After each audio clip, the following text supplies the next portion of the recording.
Welcome everybody to CGHE webinar 284. I'm James Robson from Oxford University, and today we'll be hearing from Professor Moses Oketch, who will be discussing what is the appropriate higher education finance model for sub-Saharan Africa. This is the third webinar in our series on the critical economics of HE, where we're aiming to start to discuss new thinking about the economics of higher education and hear from speakers who are unsatisfied with the economic policy frameworks currently in use and determined to find and apply better alternatives. Now, Professor Oketch was educated at the University of Illinois, where he received his master's and PhD, focusing on the economics of education. He obtained his bachelor's degree from the University of Nairobi. He started his academic career at Vanderbilt University, Peabody College, then took up an academic post at the Institute of Education in London in 2004. And he's currently Professor of International Education Policy and Development at UCL and co-director of UCL's Center for Education and International Development. His research interests include the contribution of tertiary education to development and higher education finance, and he has published widely on these topics as well as many others. Now, before I hand over to Moses, there are some brief housekeeping points to mention.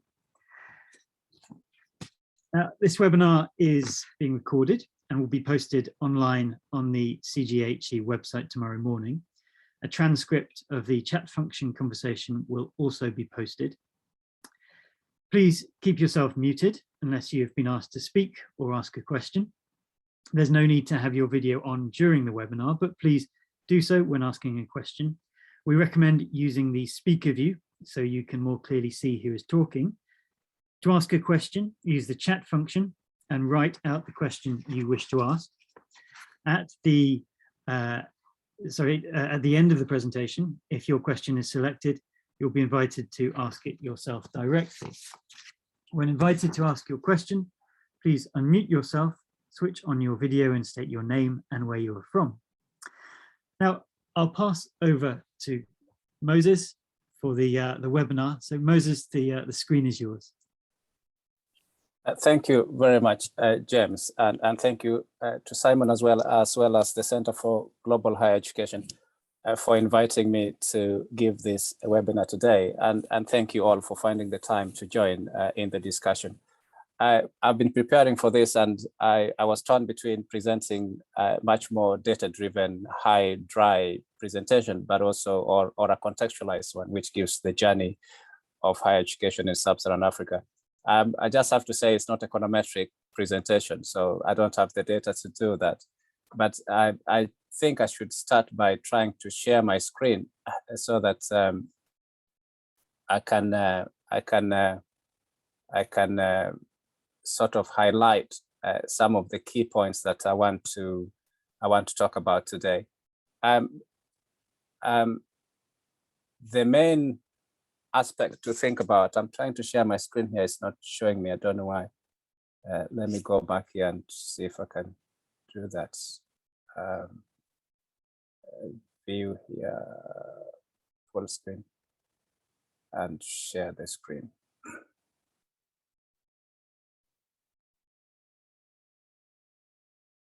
So I've got it. James, are you able to see my screen? I think so. Yeah, that's great. Well, as I said, what is driving me here is to look at what is the appropriate higher education finance model for sub-Saharan Africa, and there are three ways in which higher education is financed that most of us are familiar with. That is the free taxpayer-funded university education. There is also the cost sharing through loan schemes of different kinds. And there is also the direct upfront tuition charges. This can be in terms of a tuition paying track, or in some contexts, just the expansion of private universities, which charge direct tuition fees. Sorry, I don't want to interrupt, but I don't know if you wanted to put your presentation in viewer mode so we see the whole screen. At the moment, we see the slides on the side.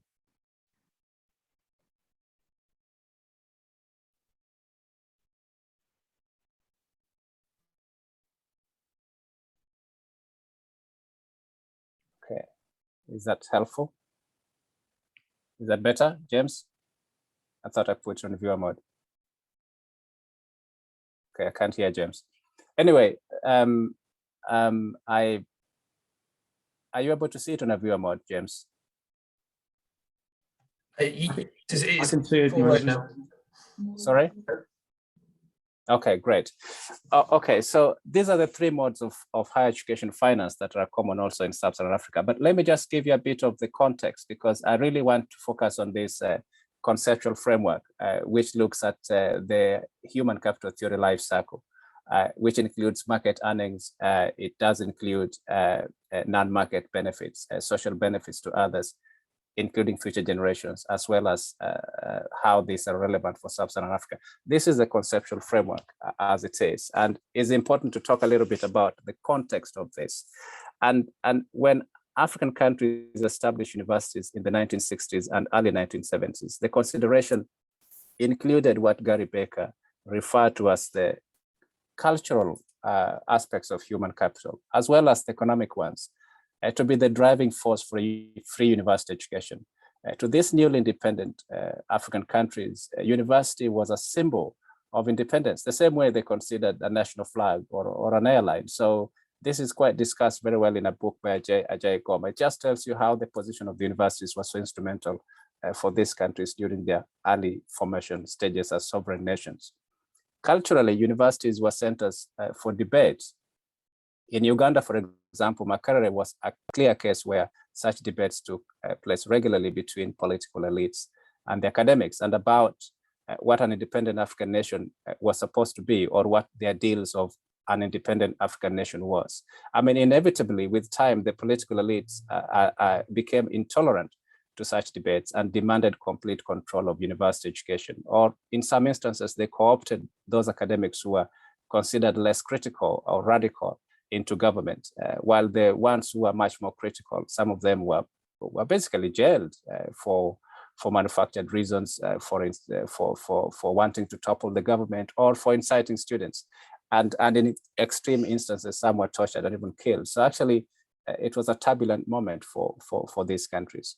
But at the same time, the African governments were cognizant that the universities were instrumental as a means of training Africans to replace the departing colonial personnel and to totally Africanize the management of African affairs. So there was clear sense in which the role of the university beyond just the graduate earnings was quite instrumental. But there was also a clear economic benefit in terms of graduate earnings. They were paid very well. University graduates automatically found jobs. And so for a period of about 10 years or 15 years, universities functioned quite well. But by 1980s, I mean, several African countries had been through military coups, and the military leaders basically ignored universities or even helped run them down, to the extent that their powerful nature and confidence of the 1970s was replaced by a subdued university environment, while they were still dependent on the state at the same time. So this was quite a difficult time for a number of universities. In fact, in some cases, some of the academics were killed. In the 1980s, the African countries also went through a period of economic structural adjustment reforms. This introduced mechanization in Africa and rapidly demanded the reduction of the role of government in the generation and distribution of public goods. And this included literally higher education as well. So that was in the 1980s. These demand management policies were demanded as part of structural adjustment programs. And by doing so, it was dismantling this framework, this human capital life cycle framework, with which actually the African countries gained independence. And this is how they considered university. So the original formation of university actually considered the entire conceptual framework, in which these non-market benefits of education were quite instrumental. They considered universities to play a role in the life of African governments, and that included training civil servants, having a healthy debate within society in terms of what the ideals of an African nation would be. At the same time, the university graduates gained employment and were rewarded well for that. And so the point I'm trying to drive at here is that the initial conceptualization and the way the university was was conceived and established in Africa did not consider only the college earning premium or the graduate premium. The market had a very little role. It considered the entire university as from a broader conceptual framework, which are presented here. But by 1990s, I mean, the neoliberal economic thinking was quite strong, and this conceptual framework was no longer really holding place in Africa, but also considering that universities were now quite weakened because of the political nature of the context. But it is this context in which also the demand for higher education became quite powerful and strong. And if you look at it, if I just leave that history behind, which I've just scratched through in a very rapid form, I mean, if you want to know the details of it, you have to read a lot, because it is also the period of Millennium Development Goals in which attention was focused on basic education and not higher education. In fact, some people writing that during that period, university academics simply left Africa, and some went to Europe and North America. Those who were on scholarships didn't even return. So if you're on a scholarship doing a PhD, you basically stayed in the West after finishing your degree because there was nothing to go back to. But in the 1990s, actually, things began to change because of the demographics in Africa as well, and also the economic nature of the situation there. So if you look at 2020, the region had a population of 1.136 billion people. So Sub-Saharan Africa is quite huge in terms of its population, and a lot of this is driven by young people. And when you consider the participation rate in higher education, enrollment is only under 10%. At the moment, it's only about 9.45% gross enrollment in 2018. If you compare that with the United States, for example, which has a population of about 328 million people, and participation rate of it is 88%, that's quite a huge difference. Even if you look at the world average, which is at 40.4%, it means Sub-Saharan Africa, considering its population size of nearly 1.4 billion people, with only 10% of the cohort able to access higher education, the demand there is going to be really, really huge in the years ahead and even now. And finding the best mechanism to finance that demand is an issue that governments are grappling with, and those interested in what is a just and equitable higher education expansion are also talking about. This graph here illustrates just how it looks at the moment. If you look at the expansion, you can see here that in 1970, this actually has included Kenya as well, which is the country that I want to focus on more. But in 1970, this is the blue bars that are Sub-Saharan Africa, and the orange ones are Kenya, and the gray ones is the world average. You can see that for a period of about 20 years, expansion was quite low in Kenya as well as Sub-Saharan Africa. It was gradually improving across the world, but this is driven with expansion in other parts of the world. It's only until after around 1995 that we start to see greater expansion. For a country like Kenya, you see that by 2015, it was already at the same rate as the entire Sub-Saharan Africa. By 2016, it has already surpassed Sub-Saharan Africa because the participation rate there now is about 11.7%. But overall, you can see that there is tremendous growth since around 2000 in Sub-Saharan Africa, shown by the blue bars. Although the world average is also growing, but that world average is also partly growing because of this growth in Sub-Saharan Africa. So the demand for higher education is there, and the growth is continuing. How to finance it is a big political and economic debate in the region. At the moment, the national policies that are seeking higher enrollment rates and also higher completion rates in order to catch up with the rest of the world. That is just the reality of it. But at the same time, there is also rapid urbanization, which is quite, as I've just shown you there, 1.3 billion people is quite huge, and that population growth is not happening only in rural areas; it's also happening in urban areas. So there is also urbanization alongside high population growth rate at the same time. In 1960, only 14% or about 15% of the population was in urban areas. Today, that figure is about 41, nearly 42%. So nearly half of the population is moving to urban areas. And what we are seeing is that the advantage of better education is increasing with this urbanization. And if you don't have education, your chances and life outcomes are going to be much more difficult. And so this is putting pressure on governments to expand access, but also to think about what is the mechanism for funding that expansion. The other thing that we've considered before in some of my work is that this expansion of higher education, especially from a human life cycle framework, is that it can't be looked at in terms of just graduates finishing universities, entering the labor market, and what is their earnings. That actually the contribution of higher education to society can take almost 30 to 40 years. And one has to consider that length of time and the benefits that accrue to the entire society when making decisions on the right funding policies and models that can work. But it also assumes that there has to be a process in which the expansion of higher education keeps pace with the demographics as well as employment.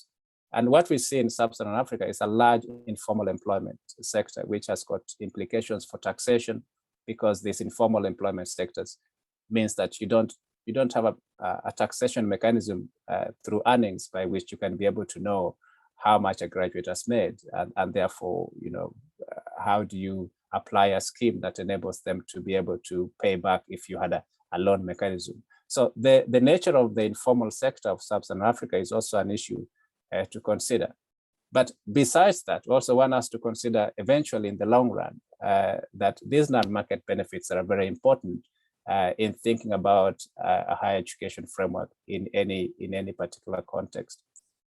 In the 1960s, the nation building, the role of the civil service in terms of Africans being educated at university level to play that role was unquestionable. I mean, today those positions have been filled and a number of graduates don't find employment. So the idea of a free university education is desirable and considered to be equitable.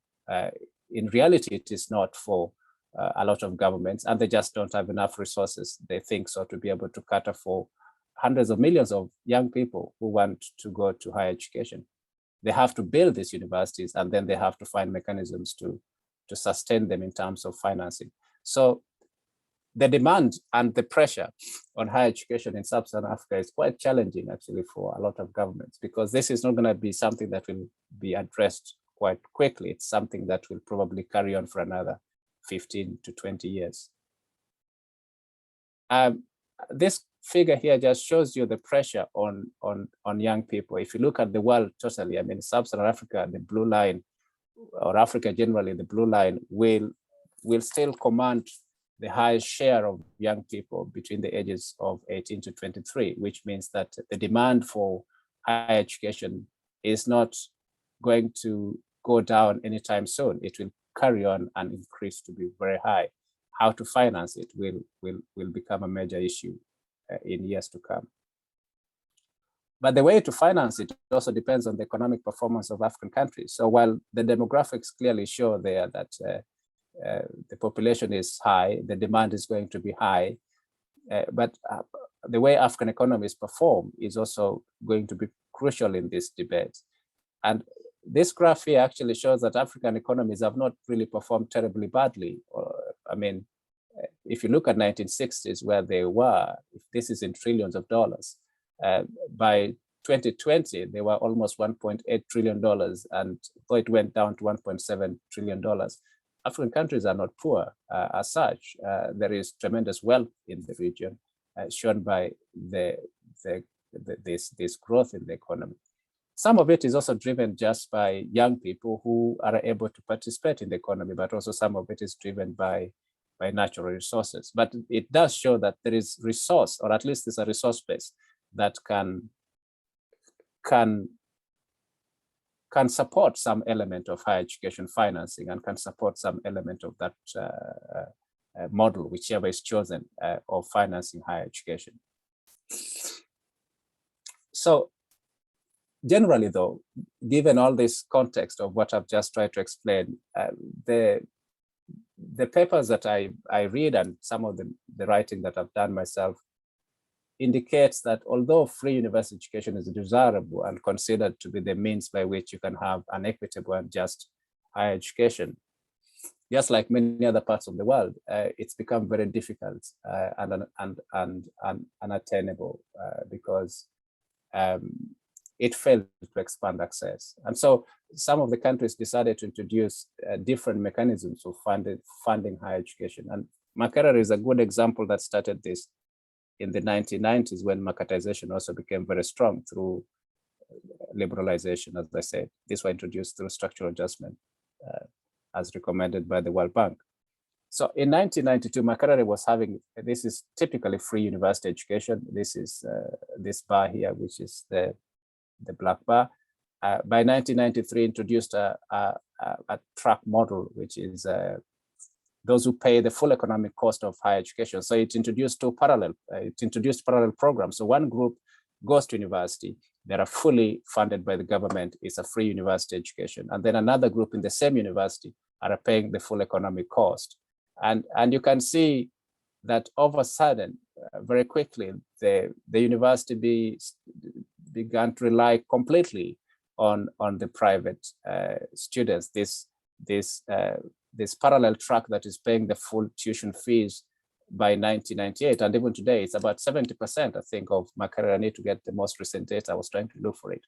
About 70% of students at Makerere University are these private paying students. So they come to university and they pay the full economic cost. And this has contributed to that expansion that you're seeing. And the state provision of free university education has remained limited, nearly not expanding as much.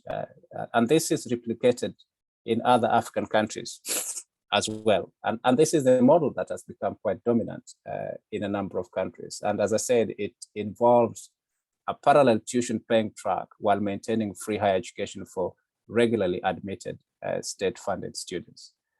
This model has by far become very common means of cost sharing in sub-Saharan Africa.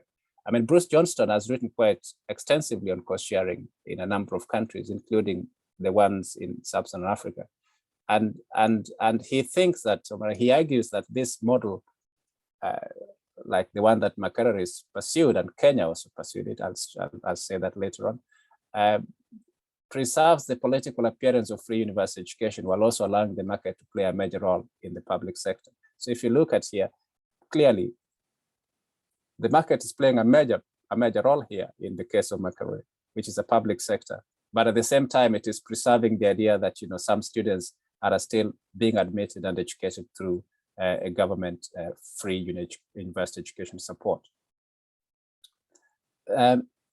Kenya introduced this system in 1999, and 2 years ago, actually, it was criticized, and the ministry decided to review it. But you find the same model in Ghana and several other Anglo-African countries.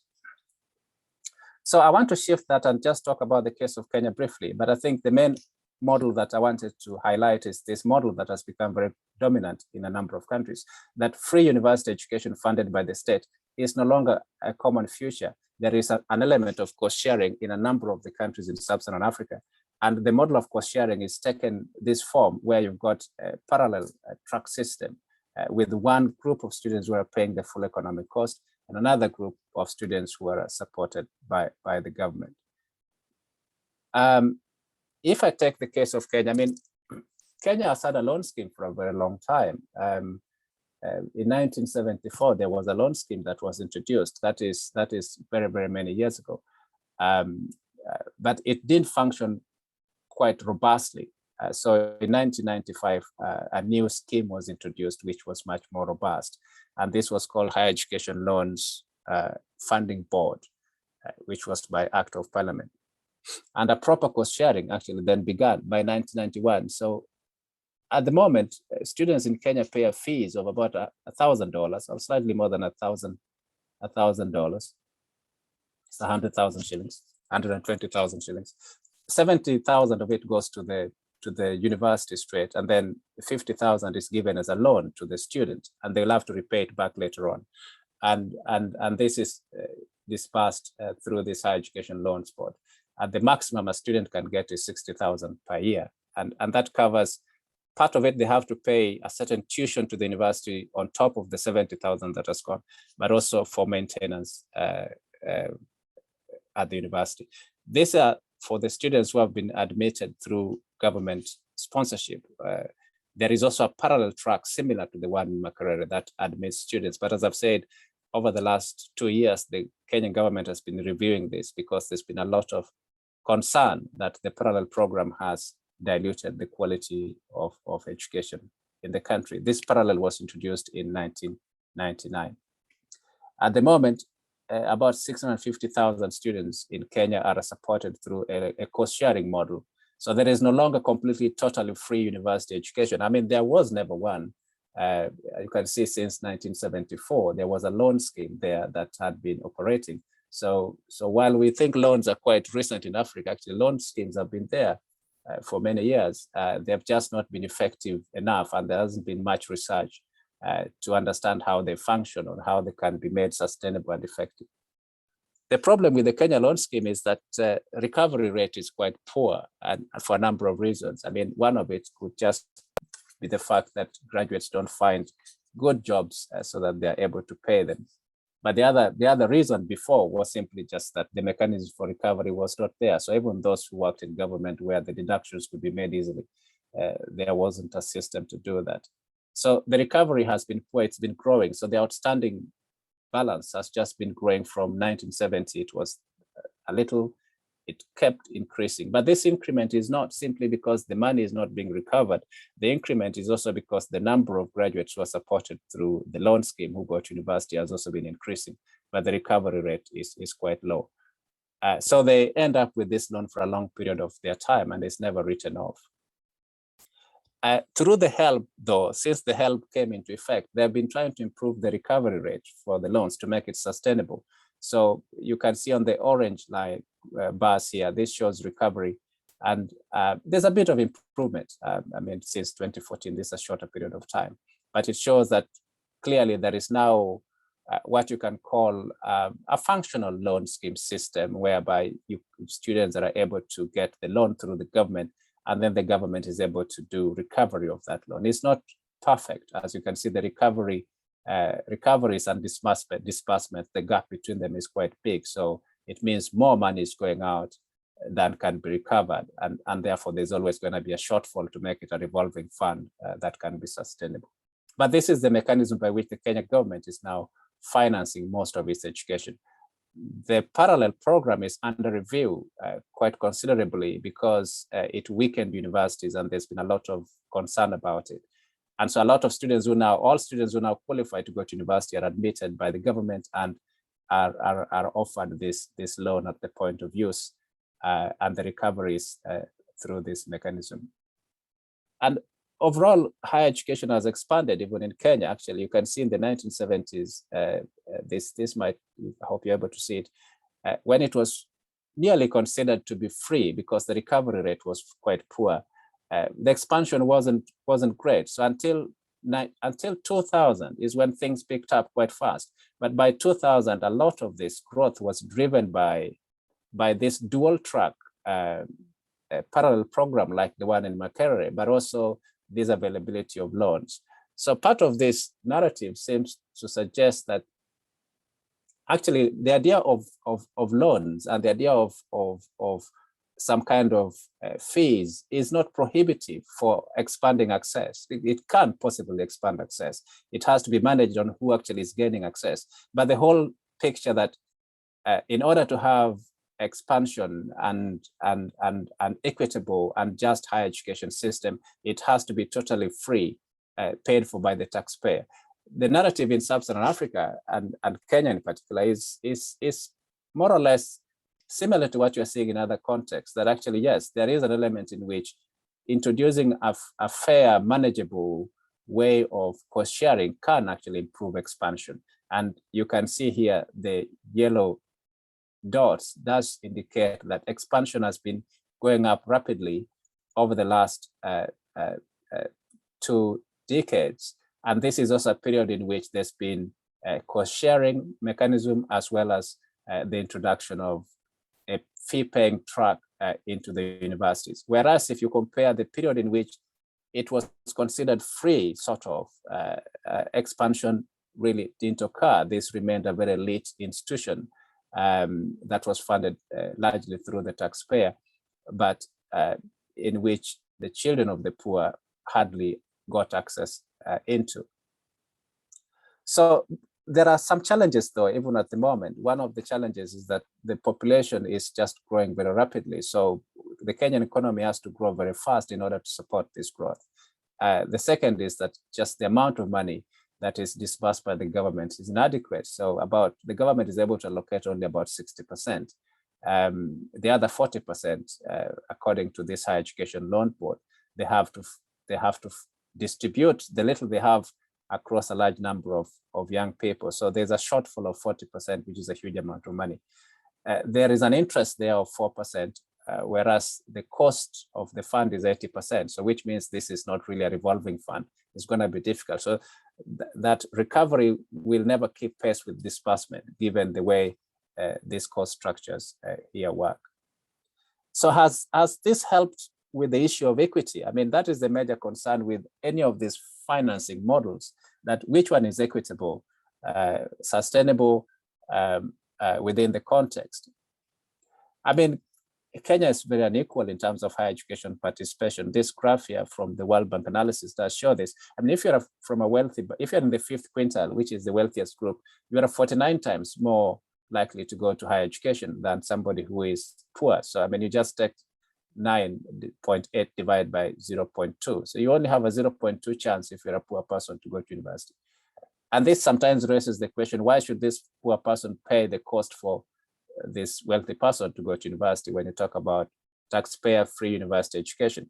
So unless this is shifted, Kenyan higher education will still remain highly unequal. And whether you can shift this through market mechanism, I think, is a question that is out there. Or can you shift it through restructuring of the government for free university education is also a question that's out there. But how do you reorganize this so that at least it doesn't look this way? Because this is clearly a very unequal way of financing higher education and also a way of access to higher education. But if you're wealthy now, you've got a 49% times chance of going to higher education compared to somebody who is not wealthy in Kenya's context. And the distribution of financing now in Kenya, it looks this way. So the free part, which is this sort of green, this is what is financed by the government. So this is called the free part of it. But tuition, this is basically direct fee payment, and some of it is through the loans, covers about 33 to 34%. So you can see that about 35% of Kenya's higher education now is, universities basically supported through tuition fees, which is paid directly or through loans which are given to students. The loans are not income contingent loans. These are just flat rate loans where the recovery is 4%. They work like mortgage type. So when you graduate, then you go to the labor market and you repay it the same way you'd pay a house mortgage. The problem is that it's difficult to track graduates, especially if a large proportion of them are not in formal employment. If they're in formal employment, then tracking them is hard. But also with informal employment, you don't know how much they're earning. There's no way of saying that they've earned enough in order for them to be able to repay their loans. So a lot of graduates simply say, we don't have the job to pay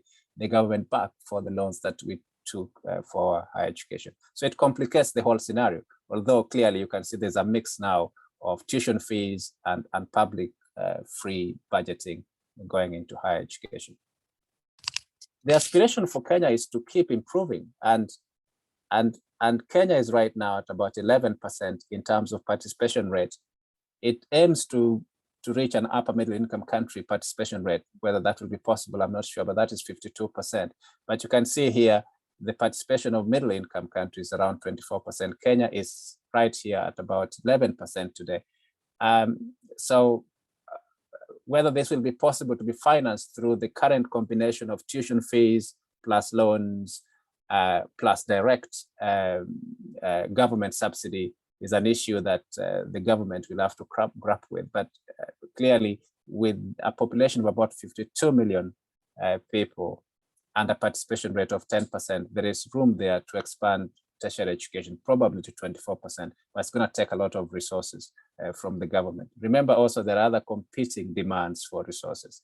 Basic health provision, basic education is not universal, so a large number of young people don't have access to secondary school. So there are many arguments about how much can the government put into supporting higher education that is free of charge, while at the same time having to cope with the demands of other human requirements in the society. So generally, there are a number of things that some of the scholars who look at these issues have grappled with. One is that free higher education for all is very costly, so richer students are more likely to enjoy it. Universal fees, where you say everything has to be fees, more or less like the United States model, where everybody gets a loan to go to university. It's less demanding on physical resources, but equitable only if there is financial aid. If there's no financial aid, the poor will suffer the most. And then fees only for what we call parallel students. So this is the McMahon model that I showed you. So this is less demanding on fiscal resources. But again, they are very expensive. So the people who are likely to benefit from that system are only the richest students. So while it expands access, yes, it does expand access, but it means it disproportionately expands access for the richer proportion of the population. And then there is a targeted free tuition. This one is considered costly, but potentially equitable. So you say, we're going to target free tuition for a large proportion of the population, no matter who they are, who cannot afford to pay university education or higher education, but who have shown the capability to enter into higher education. And then the ones who are wealthy enough to be able to pay for higher education should be able to contribute directly through paying some of the tuition costs. So this is considered potentially equitable. And whether it can be tested in Africa is a major debate. Of course, there are people who are wealthy in Africa who can contribute to higher education. So this leads me to my conclusion here. So my conclusion, given all this, is that I think that carefully managed cost sharing can increase access to higher education. I mean, I've shown you the case of Makerere, although maybe, but carefully managed, it can increase access to higher education. They also make the rich to contribute to university budgets. So the idea that, for you to realize equity, it has to be totally free. That's okay if it's affordable, but when it's not affordable and when there is a possibility of cost sharing, especially when that cost is not felt at the point of use, so which means at the point of use you go to university, but then you recover the cost later on, it can increase access.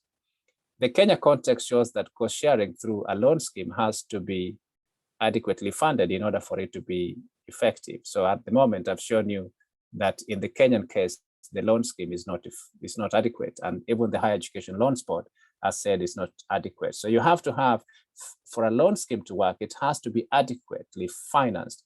Without an adequately financed loan scheme, it won't really meet the objective of it improving access, quality, and also equity at the same time. There is also the recovery problem, and this is linked to formal employment, not keeping pace with the demographics or with the graduates. I mean, large informal employment sector has an effect on tax revenues.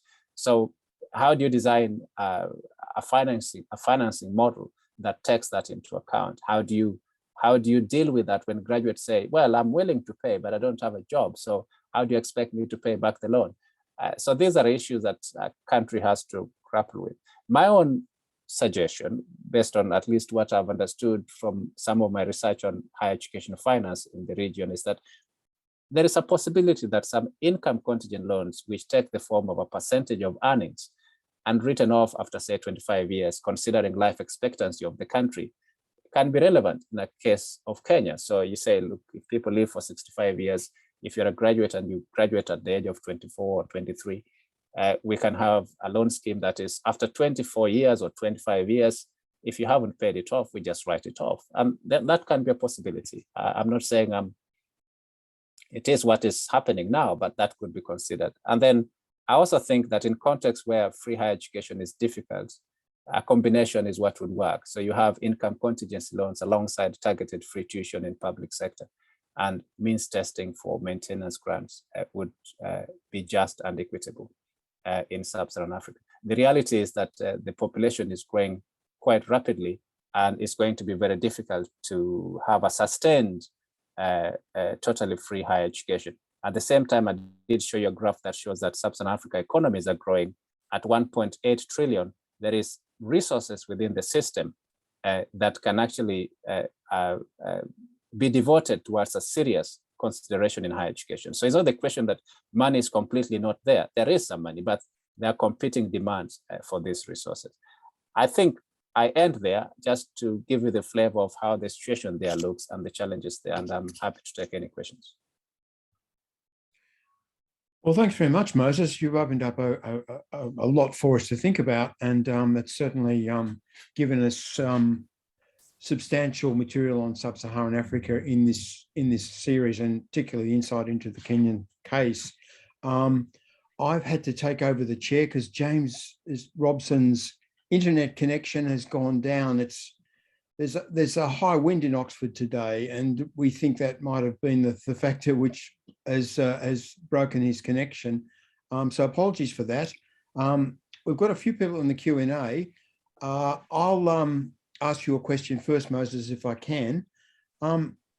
Secondary schooling is part of the tertiary expansion problematic, isn't it? We haven't talked yet much about the state of secondary schools, the level of participation, the quality of the infrastructure, and the pedagogy and so on. Did you want to comment on that aspect at all? Yeah, I mean, it's the pipeline. So you're right, it's the pipeline for higher education. At the moment, with the Sustainable Development Goals, there's quite a huge shift towards expanding secondary education of 12 years. So it's still small, it's true, but it's also growing. So it's growing much faster than tertiary education itself. But there is now, in some countries, in Kenya, for example, that 12 years of schooling is supposed to be considered basic education that should be accessible to everyone. And there is also now a trend towards what we call universal secondary education. I mean, in my time, when I was in Kenya, secondary education was expensive because your parents had to pay for it. So if you're poor, it was just difficult. They were never really affordable for most people. Increasingly, that is not the case. The government is willing to make secondary education available for a larger proportion of the population. And I think the government has made it clear that secondary education is now free, although there are some costs and charges still involved. So it's not totally free for many. But it also does mean it's going to put a lot of pressure on the government, because the young people who finish secondary school will want to go to tertiary education. The demand is going to continue growing. I mean, Simon, with a population of 1.3 billion people in Africa totally, and you've got only under 10% participation rate in higher education, you can imagine how that is problematic. And these 1.3 billion are not older generation. These are young people. I think nearly half of them are people who are young. If it's estimated by 2070, nearly 500 million or so will be college ready young people in the continent. And it will have the largest proportion of this age group anywhere in the world. So, and if you consider that the issue is, are they going to be able to build universities fast enough? I mean, the infrastructure itself is a big problem. And then how to finance it will be another issue. Yeah, I've seen the demographic projections. I mean, you're looking at potentially 2 billion people by the year 2100. So, I mean, the demand for tertiary education is going to be vast, yes. And so the question of equitable financing and a stable infrastructure becomes absolutely crucial. And the model that, that's developed for both financing and public-private provision is a really important burning issue, isn't it? I mean, sub-Saharan Africa taking over from South Asia as the sort of demographic driver in the world population. So, and the question of I suppose what happens to tertiary education in sub-Saharan Africa is a sort of huge issue for the world as a whole. We've got a number of people, and I'm going to invite Jane Karubo and Ijaz Ahmad in, I think, together. We'll get their questions one after another. and then ask you to answer both, if we can, Moses. Jane Karubo, please. Are you there, Jane? Okay, thank you, Moses. I'm joining the call from Nairobi. I think you have given a true picture of what we are experiencing in Kenya. I was just wondering if these participation rates for Africa capture the Africans who seek a higher education abroad. I'm sure you know that in the 1990s, 80s, most Kenyans went to India and other places to get higher education. So does the World Bank or whoever is capturing this data include this?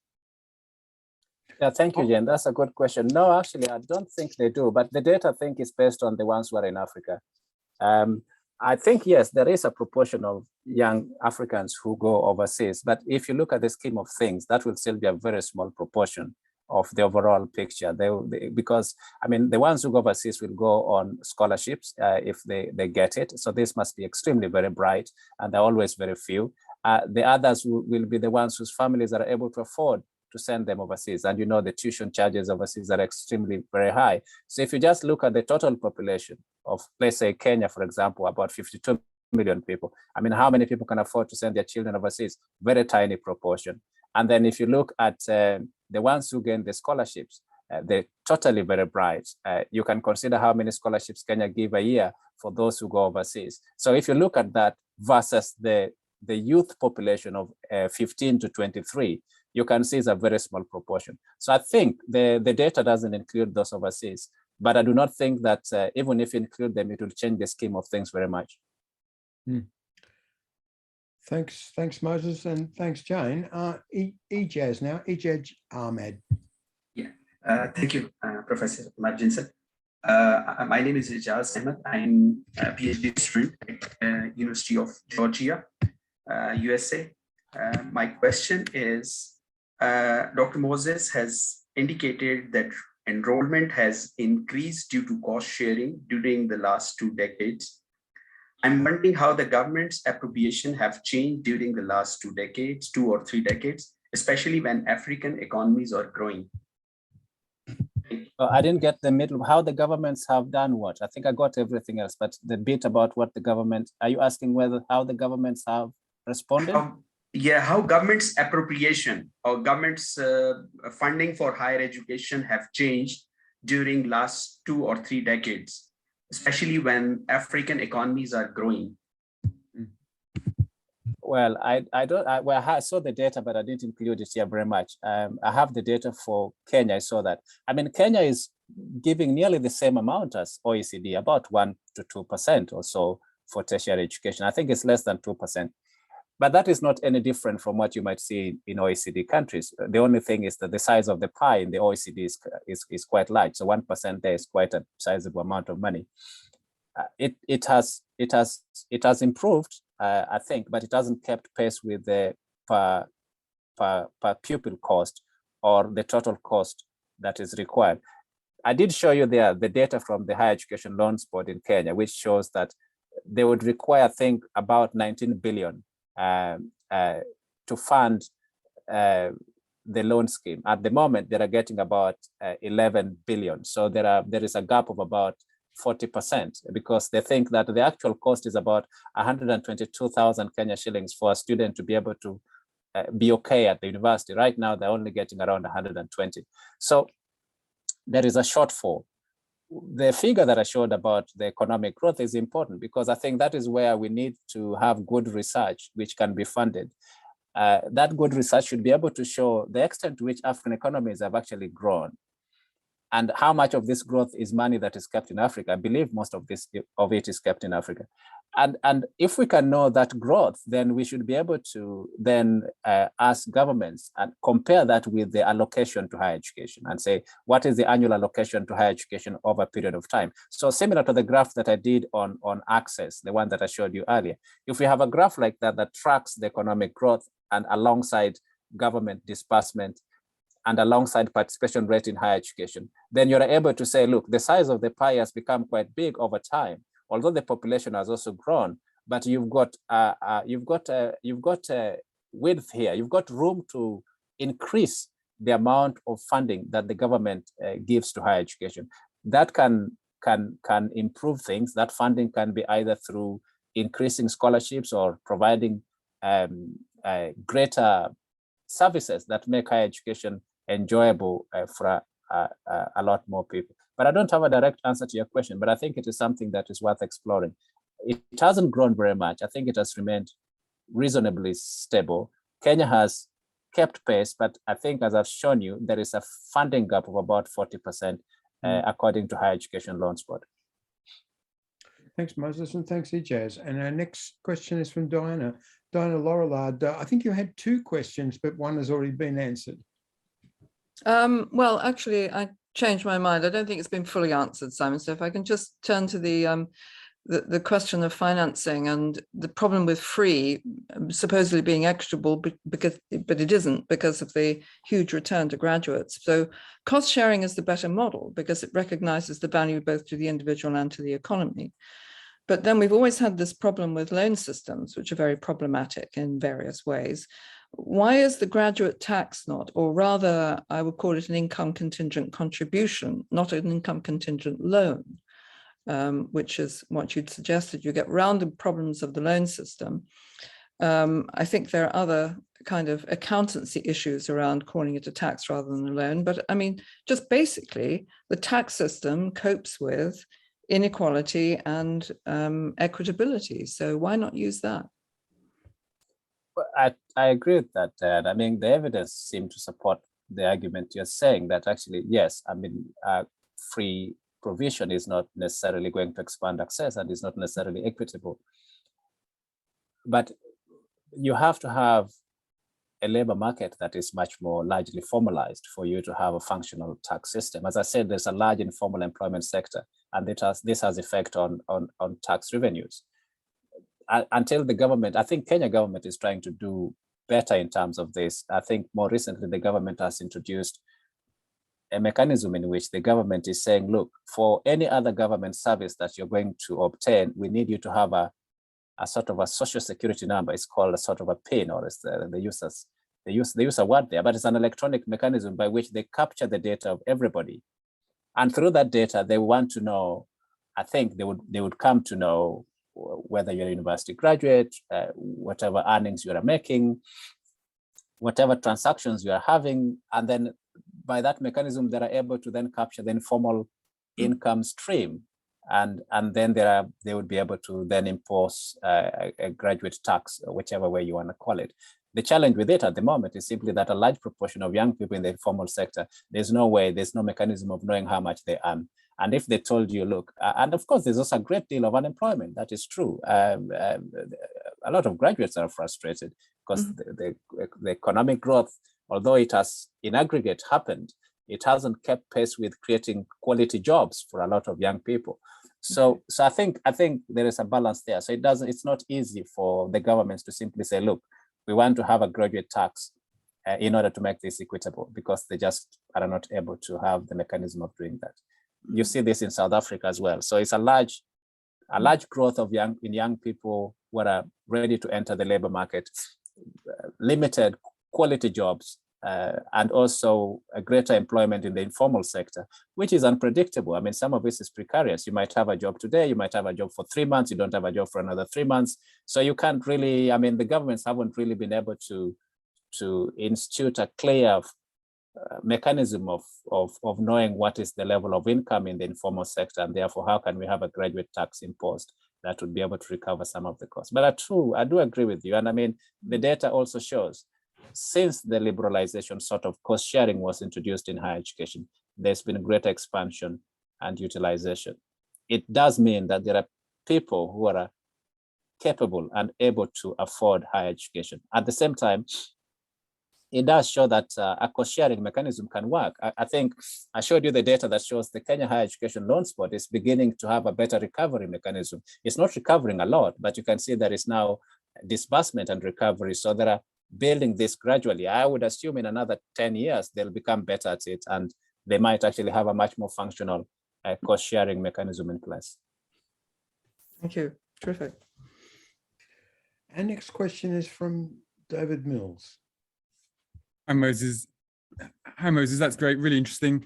Quick question. You mentioned TFT. To what extent is the Kenyan government even beginning to talk about that sort of targeted type of bursary? Because that 0.2% participation in the lowest quintile was really quite shocking. And you could argue that that's a real policy priority. Thanks. Yeah, I don't have the most current information on what government is thinking. Kenya is going through an election process now. So one of the main political parties there has pledged that education will be one of its, there are two views. One of whoever might win that election as a president. One is saying, I want to just give totally free higher education. I'm not sure how that is going to happen. It might be easy to promise it now, but it's going to be a big call if everybody wants to go to higher education. So one party has said that. Another party has said it's going to look at how higher education is financed and has considered education as one of its priorities. But I have not seen, maybe I've not followed very keenly, but I've not seen a debate that has looked at this and dissected and asked them clearly exactly your question. If you were to be the next president in Kenya, election is going to happen on 9th August, and this is the scenario now in terms of participation rate in higher education. What are you going to do about it? How are you going to make sure that this 0.2% at least have a 5% chance of ever going to university? Nobody, I think, I've not seen that discussion, or maybe because I'm in the UK, so I've missed it. But that detail is not there at the moment. I think that yes, a targeted free tuition would probably work better. At the moment, the government doesn't have a targeted tuition. Everybody who is admitted to university goes in and gets this 70,000. The others, then they get a loan. And that is considered to be fair for everybody. But you can say it's not fair because if you're from a wealthy background, you're 49 times more likely to go to university than somebody who is poor. Yeah, I've just gone around your answer, but I agree with you. I just don't know what the government is doing about it. Yeah. Thank you. Thank you. Yeah. Having a little chat to some of the people in the chat who have made comments but don't want to ask questions on camera. But I do have Supanika Krishnan, I think, who's got a number of questions, 3, and I think it will come on now. So can we bring you in, Supanika? Yep. Hi, Professor. Thank you for that. That was an extremely interesting talk. So I had a couple of questions regarding TFT. I feel like the targeted free tuition sort of seems like a best bet in terms of equity. However, how do you implement a TFT program in an economy where you don't really have income statements to prove what your family income is? So in a very informal economy, how do you think TFT can be implemented? And my second question is related to just information campaigns. I'm assuming that the reason why the highest quintiles access more of higher education is because they have, like the know-how, and they're better informed. So if you were to have a better information campaign, do you think the lowest quintiles will kind of increase their enrollment rates? So I have a third question, but like these two is good. Yeah, let me answer the second one first. The second one is, I don't think it's about the information per se, it's just the pipeline. So the pipeline is that the education system is quite inequitable at the lower levels. So you've got excellent primary schools, and most of them are in Nairobi, for example, in urban areas. And then you've got really remote, poor primary schools. All these kids sit for the same exam, and they're expected to sit the same exam and go to get a pass and go to university. So it's the differentiation in the quality of basic education that is also driving this inequity. It's not about information per se. I mean, a lot of Kenyans really value education, interestingly, even those who are from very poor backgrounds. If you ask them what they would like to do, they'll say, I want to go to university and become an engineer or become a doctor or whatever language they want to use. But most of them, even if they're poor, they really value education. So I don't think it's the lack of awareness and information per se. Much of it is just the inequity and inequalities that are at the lower levels of the education system. So if you are to fix that thing, you have to start at the basic education. You can't just fix it at higher education alone. You'll have to go back and say, well, how does secondary education look like, and how does primary education look like for a majority of kids in the country? And once you make that a bit equitable, then it will filter through to the higher education system. In terms of your first question, I think I can't remember it very well, but in terms of implementing your first question, I think that it will require resources to have this targeted free tuition. If the economy remains stagnant, it can't happen. The economy has to grow.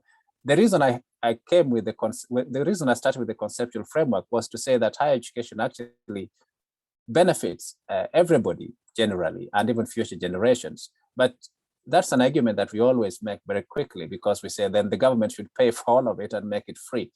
Fine enough. But if you don't have resources to do that, then actually whatever higher education you end up with, which is free, is either low quality higher education, which is free, or high quality higher education, which is good, but which excludes a larger proportion of the population. And so, as Diana said, which I agree with, and which the evidence seems to show across a number of countries, if you introduce some form of cost sharing, you actually end up achieving both aims. You are able to expand access to a bit of more people. You are also able to allow those who are slightly wealthy to contribute to higher education, and therefore the system grows. And the data does show that actually even Kenyan system has grown as a result of this combination of funding mechanisms. Thanks, Professor. Yeah, I have a third question, but somebody else can go ahead if they have a question. I think we're nearly at the end, Supranika, but if you want to ask one more question, go ahead. It'll be the last one. No, I don't think it's a good enough question to be the last question. It's fine. Such modesty. Look, I want to thank you actually for coming in late with some very good questions and very interesting discussion. As a result from Moses, I think we perhaps should close the webinar. It's now 3 minutes past the hour. So let me say sincerely thank you, Moses. That was really useful. We're about to run a webinar series on higher education in Latin America in late June, early July. I think we should think about a webinar series, not just one webinar, but 4 or 6 on Africa, probably on sub-Saharan Africa specifically. And if that's the case, we'd like to bring you back in. And this is something. That'll be fine, Simon. I don't know whether you're able to capture these questions and comments. I would be able to look at them later on. I know we do. We post the chat, and the chat is quite interesting. There are some comments made that not on camera, which are well worth looking at. And you might want to respond. I think we can track the comments where they've come from if you need to send an email to someone in reply to. Trevor Trehan can help with that. But thanks very much for today. And thanks everyone for participating, and thanks for the excellent questions. Our next webinar, which is next Tuesday, is the 4th and final one in this series on the critical economics of higher education. And it's going to be delivered by Dr. James Robson himself. He's called it Agency, Purposeful Work and Economic Change, Reconceptualizing the Relationship between higher education and the economy. So thanks again, Moses. And we really look forward to seeing everyone next Tuesday for the final webinar in this excellent series. Bye for now. Thank you for having me. Thank you all.